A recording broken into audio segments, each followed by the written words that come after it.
So next we move on to Defensive Player of the Year, and this was a hell of a crew. Hell of a cast of finalists. Patrick Surtain, Myles Garrett, TJ Watt, Trey Hendrickson, Zach Bond. Zach Bond, also a hell of a story this year. The way he came over from the Saints, being a part of the Eagles, he had a hell of a year. And I would not have been surprised if they had won with him. I would not have been surprised if they won with either of these guys, to be honest. But ultimately, they give it to Pat Surtain. Great to see, Patrick Surtain, his second 4-pick season, thus in his 4 years, very solid for him. He was kind of the anchor for this very good Broncos defense that returned to the playoffs in the 10-7 season.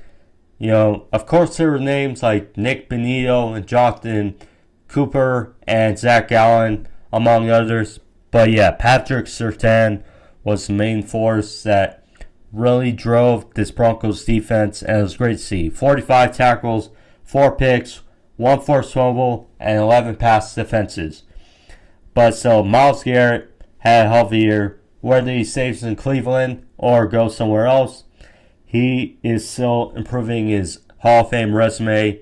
47 tackles, 14 sacks, and 3 forced fumbles he had this year.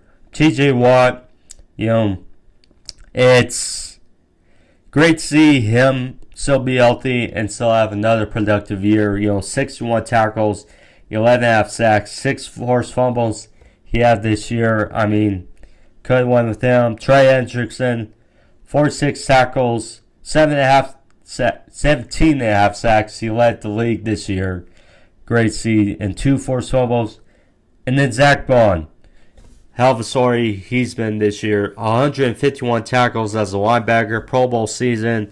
3.5 sacks, 5 forced fumbles, and a pick. All these guys had phenomenal seasons, and it was great to see. But yeah, Patrick Surtain, congrats.